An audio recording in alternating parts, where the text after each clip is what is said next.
proposing that the city of Spokane Valley issue a proclamation stating that our city is a Second Amendment sanctuary city.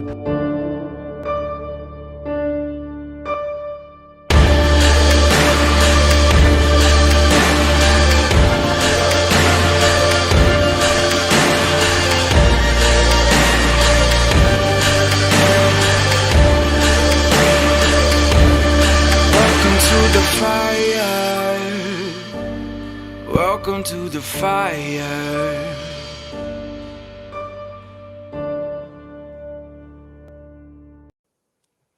Today on Church and State, we'll be discussing the truth about the J6 insurrection. And are dinosaurs in the Bible? Or did Marco Polo even see a Bible?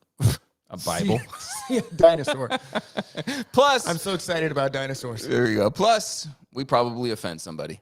Hello, Christian Patriots, and welcome to Church and State, where we strive to plug you into the pew and plug you into politics. I'm your host, Caleb Collier. With me, as always, my stuttering best friend, Dinosaur guy. Pastor Gabe Lundgren. Well, this is pretty much as a kid when you met somebody. This is like little boys, they'd ask you if they're like coming over by you.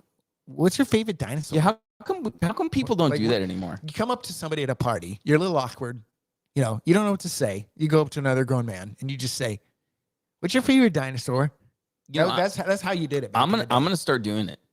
I'm gonna start doing it, man. I'm gonna Let's be bring like, it back. Yeah, you know what? It's gonna become a thing. I got a meeting right after this. I'm gonna walk up to him. I'm gonna shake his hand. I'm gonna look him right in the eye, and I'm gonna be like, "What's your favorite dinosaur?" What's cool is it kind of delineated what type of person, you know, Brachiosaurus, vegan, I can't tall neck. Vegan. What? Yeah. Brontosaurus, Brachiosaurus. Oh, okay, gotcha. Yeah. It's a T-Rex guy. My favorite one. Violent. My favorite one was that. Stegosaurus. No, he looked like the tank. I can't remember what he was called, but he had the big old tail with this ball on it that had spikes. Oh, yeah. And he had spikes running down it. He almost had like Tells a turtle me shell. you're not a kid anymore because you've forgotten. I your forgot. first love. You know what? I probably couldn't fly with Peter Pan. That's probably true. It's very sad. All right. But hey, we were trying to go live here, Gabe. And did you notice that sometimes women, when they're a little upset, have you ever noticed that they clean loudly? Oh, yeah. You notice that? Yes. Banging stuff. They do. It's just like you said something wrong, and guys were oblivious. We have no idea what we did wrong. Did we leave the toilet seat up? You know, did we drive too fast and made them car sick? We don't know. We're not sure. But you get home and suddenly, like, their number one mission is cleaning. But it's vacuum, like, not just vacuuming. But women clean when they're angry. So, like, if you ever go into a house, like you just stop by your friend's house and the house is spotless, you can be sure, you got to tread carefully there because you can be sure there'd been a fight just prior to you getting there. What do you do when you're angry? You don't really work on anything mechanical. You don't do carpentry, but you're very much a guy. But what do you do? I'm not trying to attack you for saying those things. I'm just trying to lay out.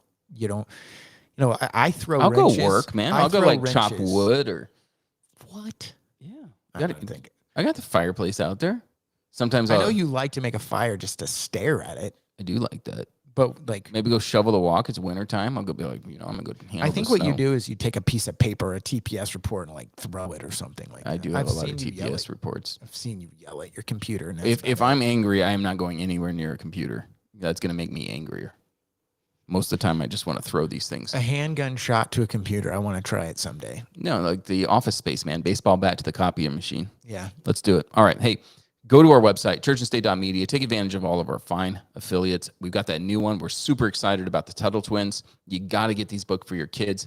Look, it is the perfect birthday present. Gabe's got grandkids. Spoil your grandkids with this, and you're going to assist Church and State and another great company. Also, the MyPillow. I love that they got the 2.0, especially that it's got that system it's patented. It wicks away the heat, so you're not sweating while you sleep. I know a lot of people struggle with that. Gabe, he's a sweat monster, so it's very exciting for that. Everyone's hearing about sweat while I'm showing them pictures of the Tuttle twins. Those of you who don't know the Tuttle twins, go to Patriot Library. You're going to be able to find out like all about them. Please, please, please. Maybe, instead of getting a bunch of candy for Easter, get them some of these books, okay? Get them some. That's a great idea. Your kids are being brainwashed. Caleb's kids, they love this show. So get involved. Get supporting us in the same breath. So Yeah, you know what? He please just check showed. it out. So my kids actually last night showed me. They're like, the new episode for the Tuttle Twins just hit. So we sat down as a family and we watched a half-hour cartoon. I'm still a child a lot of times. I love cartoons. You like cartoons still? I still love cartoons. You got to, right? I still want to, on Saturday morning, grab my big bowl of cereal and sit in front of the television and watch some cartoons. You can't do that anymore because they're garbage. They've ruined most of them. Animaniacs, totally ruined. But Tuttle Twins, this episode, it was fantastic. They took a time machine and they went and they visited John Locke and they actually got educated on what a need is versus what a right is. Because they were talking about, hey, we're hungry. Isn't that a right? Don't we have the right to eat? No, you don't. No, you don't. No, that's a need. But you cannot force somebody to give you what they have worked hard for. How dare you I know, teach them it's to great, empower though. themselves? I know. I love it, though. So, yes, fantastic episodes. All right, Gabe, we have been talking about dinosaurs, and we really want to get into the subject, don't we? What's your favorite dinosaur? I just told you. I don't remember the name. Look, science, as I said on our last show, science has told us that dinosaurs existed billions of years ago and that man and dinosaur literally never had anything to do with each other. Now, biblically, Gabe, you brought up the Bible. There are some cases where you could make the argument that, yes, that is a dinosaur that they're describing. The behemoth, the Leviathan. I think there is a case to be said that dinosaurs did exist, at least pre-flood.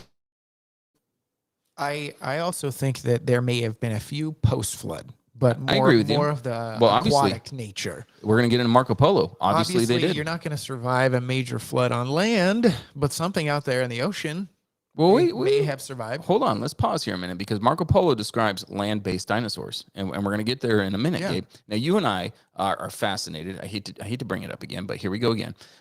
Nephilim. We are obsessed with this Nephilim idea. We've done numerous stories about this throughout the what? How many years have we been doing this? However many. 5 years. All right. We believe that there was at least a second incursion because we do believe that the flood was designed specifically to take out this Nephilim. And it did a good job. But obviously there was a second incursion. You've got David and Goliath. You've got King Og of Bashan. You clearly have giants that existed post-flood.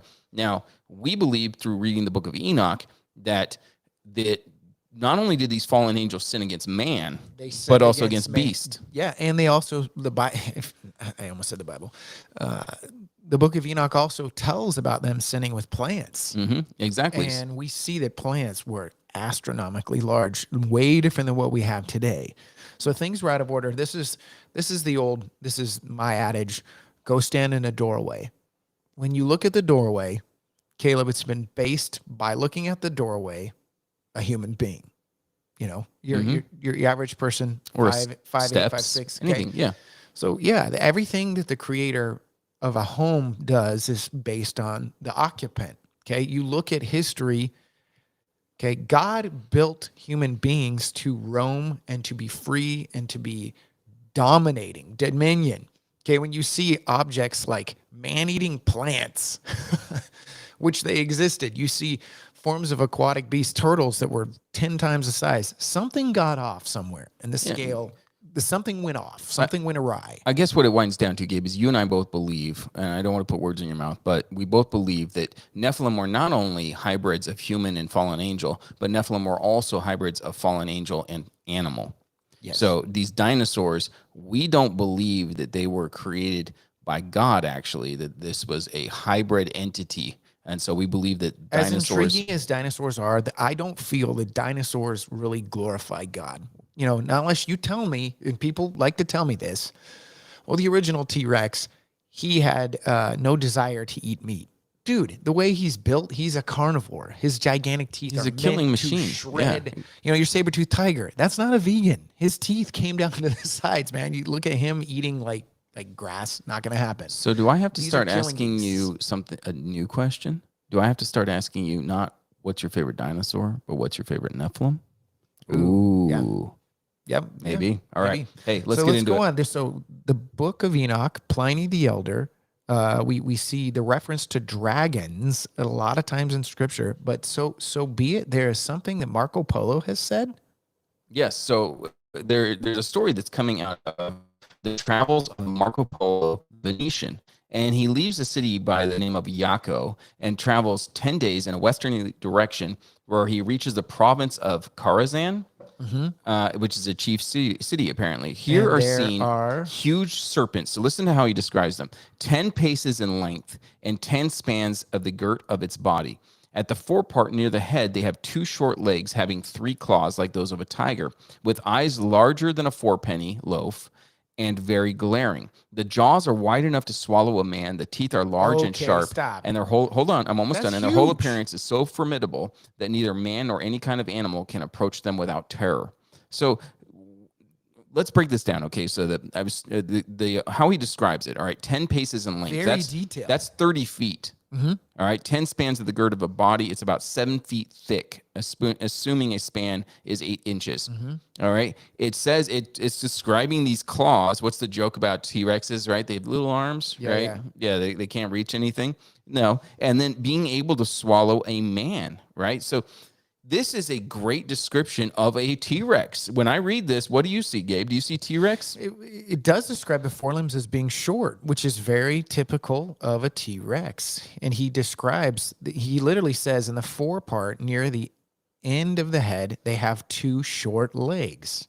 Yeah, like a T-Rex. Dude, So listen to what the editor he's said. describing a T-Rex. Listen to the editor's footnotes. All right. The editor's footnote says that this is distorted account of an alligator or a crocodile. Okay. All right. But listen to this. Here's the thing An about Marco. alligator. Yeah. Here's the thing about Marco Okay. Polo. He traveled all across the world, and he was very, very descriptive on the animals and things that he saw there. And most people, if you read anything from Marco Polo, you're going to be like, all right, that's very descriptive. I can tell exactly that he's describing an elephant. And for some people, they've never even seen an elephant, right? So that's an elephant for you. So we're supposed to believe that Marco Polo was super descriptive and right on as he describes every other animal. But when he gets to a crocodile, he's like, what is this thing?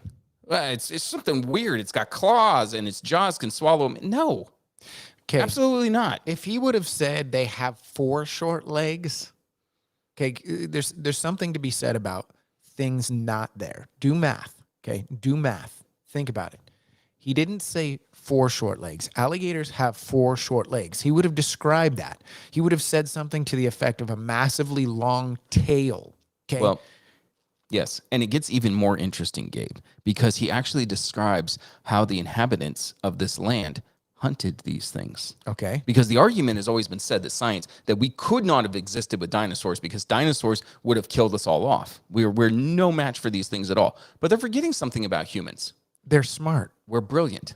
We're Right? very... We're the only God creature has given us the Literally. ability to beat our captors or anything By bigger using than our us minds. By using your brains. Absolutely. So listen to this. This is okay? cool. By their motion in this way along the shore and their vast weight, they made a deep depression as if a heavy beam had been drawn along the sands.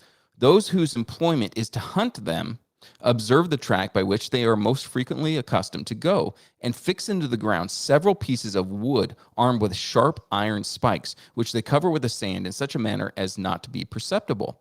When, therefore, the animals make their way towards the places they usually haunt, they are wounded by these instruments and speedily killed. So man, in all of our wisdom, designed traps in order to be able to hunt these dinosaurs and take them out. Obviously, they were a threat to society, and I would assume as well, they probably ate them too. Yeah. Good food, good eating. I wonder how a T-Rex tastes. I would want to eat that. Greasy, maybe? I don't know. But dude, it's like, have you eaten great white? You've never eaten shark? No. Oh man, I like shark, and perhaps it's not even necessarily the flavor or anything about the shark that I like. It's the fact that I'm eating this alpha predator, right? That I'm like, yeah, I got you. So I would absolutely eat a dinosaur. That I believe we have here proof through the writings of Marco Polo, which, by the way, the Bible backs this up when describing dragons. But we have proof that man certainly existed, and even beyond with dinosaurs, and even beyond that, Gabe, we are now finding dinosaur bones. Woolly mammoth, for example, another creature that they're literally going to bring back here. They're working on that right now. We're finding bones that have DNA on it. If these things were billions of years old, that would not happen. No, and we've seen tracks. You know, there's undeniable tracks of dinosaurs in during lava melts and such things. There's human tracks and dinosaur tracks. How are you going to eliminate that? Then we also have seen dinosaur fossil record, and also they've seen dinosaur tissue.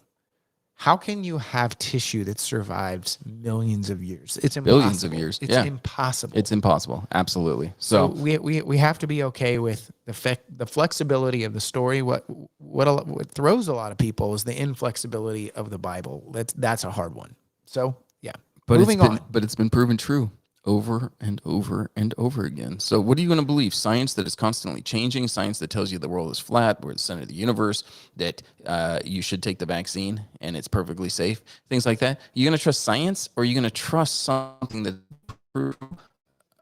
every single time it's ever been examined? All right, moving on from there. Good friend Tucker at Fox News, the last great Did vestige you say of good friend? Yeah, Do we know him? No, but he's the only good thing about Fox. It's like, Jesus, what good thing? You know what still drives me nuts, though? I What gotta good admit. thing can come from Fox? Yeah, that's about it. I do like Tucker, but he drives me nuts every single time he calls us a democracy. I gotta say that. Yeah, that could, to me, that's not an overlook. I think that's an intentional thing. I think everybody gets like $1 or something like that every time they say the word democracy. There you go. Joe Biden got like $40. Yeah, he did in during his speech. speech. His speech. That's great. Hey, His wife said, "Here, honey, here's your 40." yeah, he probably spent it all on ice cream because he doesn't have to Or worry about a diaper brain wipes. freeze. Anyway, I want our audience to be familiar with Revolver. We've gone to Revolver News a number of times throughout the 5 years that we've been doing this show. It is a fantastic resource for you. So this next story is coming from Revolver, and it's talking about how Tucker has blown open the J6 narrative. Now, I'm sure I'm not telling our audience anything new. They've been watching these videos of Tucker Carlson where he's showing literally that the Capitol Police were Standing escorting. down. They were Yeah. escorting Oh, people here you through go. the Capitol. Here you go. Come with me. Yeah. Grabbing people, literally grabbing. They've gone through 40,000 hours of footage. Talk about boring. It is, but it's so important because do you know what the left's narrative is right now, Gabe, about J6? Violence. What is the worst event in American history? Do you know what it is? J6? No, well, it was compared on the lines. Those guys who worked there that day, it was compared with World War II. They say this is the worst event in American history since the Civil War. Let me ask you a question. Mm-hmm. How do you feel about Pearl Harbor? Yeah, exactly. How do you feel about 9/11? Yeah. You think more people died during 9/11 than the so-called insurrection? Caleb, a lot of people got pushed around really hard. A lot of feelings were hurt. It was bad. There was water bottles everywhere, Caleb. Yes, there was. And you know, you can freeze those and hit people with them. Oh, wait, the left likes to do that. And they broke some windows. Did you know that? Yes. Are you okay with that, Caleb? But the Capitol Police, the point is, the Capitol Police had stood down. They'd opened the doors. These people did not think they were doing anything illegal. And now many of them are languishing in prison. Some of them have never even seen a court date. I see a few of these. These are just Good evening a few and welcome clips. to Tucker Carlson. Well, I would go down there. That one's We're not the about good to one. show you surveillance Yeah, so footage here, from- scroll down there a little bit and I'll take it again. Now, the left is, of course, just enraged by the fact that Tucker Carlson is releasing these videos and the narratives have started to spin. Of course, you've got the White House press secretary that's talking about how this shouldn't be examined. Look, this event was about 2 hours in length, somewhere around that time frame. And we have all of the footage. Why shouldn't this be presented to the American public so that they can make their decision about actually what occurred here? No, we can't have that. We got to control the narrative through the mainstream media. Now, they're also making Talking claims. about the footage where Josh Hawley runs away. Yeah, listen to this claim though, Gabe. Listen to this claim that they're now saying. The recent one that I heard, they're saying we cannot take video footage and say this is exactly what happened during the event. Okay, they're claiming that there is plenty of footage, which is true, that shows Vietnam, where they show soldiers that are just sitting around, you know, in the bases. They're not really fighting or anything like that. So you could play a whole bunch of footage of that and say Vietnam was not a violent war. This is literally word for word what the left is now saying. Here's the problem with that. There is plenty of footage to show that Vietnam was, in fact, a very violent war. Right. We're not seeing the footage of J6. How many years did the Vietnam War last? Oh, yeah. This event, as I said, was about 2 hours in length. We can watch all of this footage and determine for ourselves, because we are Pretty amazing. free beings with free 40,000 thought. hours for 2 hours? Yes, but we can look and see, hey, When the committee wasn't Is it accusing Republican actually a office holders violent of planning insurrection as they riots claim? on January 6th, it was accusing them of running away from those riots like cowards. In the case of Senator Josh Hawley of Missouri, the committee and their allies accused him of both. Josh Hawley is a To prove that Josh Hawley was a coward, the committee released a video of him loping out of the building on the afternoon of January 6th with a police escort. The tape became a staple on social media. Democrats laughed with derision. Later that day, Senator Hawley fled after those protesters he helped to rile up stormed the Capitol. See for yourself. Josh. Oh, they're laughing at him. You know what? Josh Hawley's a good man. I'll just say that right now. But in fact, the surveillance footage we reviewed shows that famous clip was a sham, edited deceptively by the January 6th committee. The clip was propaganda, not evidence. The actual videotape shows that Hawley was one of many lawmakers being ushered out of the building by Capitol Hill police officers. And in fact, Hawley was at the back of the pack. The coward tape was a lie, one of many from the January 6th There you committee. go. You're being lied. So in other words, one of many he is was for the certain. last Thomas Massey person to serves in leave. the... So that actually shows that's not courage. even the bigger point of this. Okay, yeah, they want to take Josh Hawley, who's a bold man who actually stands up for our liberties. They want to make sure that he's portrayed as a coward. Sure, but that's not the bigger issue about all of this. The bigger issue is that they don't want you to see these video clips because the proof is in the pudding in these, right? A picture is worth 1,000 words. These videos are proving without a shadow of a doubt to the American public that this was not in fact an insurrection. That's the point. Yeah, and then of course they lied about the police officer they claimed to revere. Oh, this one's interesting. If they were too. willing to do that, then their dishonesty knew no limits. And as you'll see in a moment, their dishonesty did know no limits. New surveillance video in just a minute, including new reporting on Ray Epps and what he was doing there and what he told investigators he was doing there and how it's contradicted by the video evidence.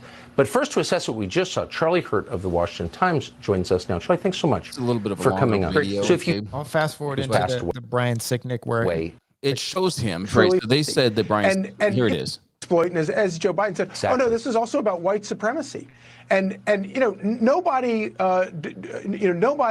comported themselves worse than the press did on this day, and of course in That's the right. years afterwards.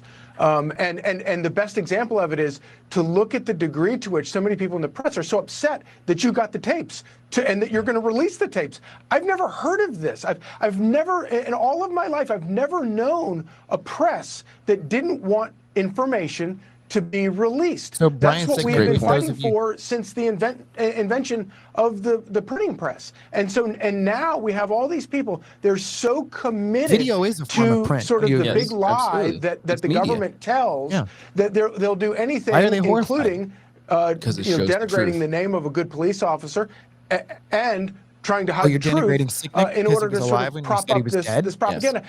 The deadly insurrection is one of them. The other one that they love to talk about is the armed insurrectionists. And I remember at the time There's no asking reporters at the footage time, of armed. why do you keep calling these people armed insurrectionists when there's Because no they had a evidence flagpole. that anybody used any arms against it? And they said, well, they had flagpoles. So it's because people were walking around with you American kidding flags that made them armed That's a weapon. insurrectionists. Didn't you know?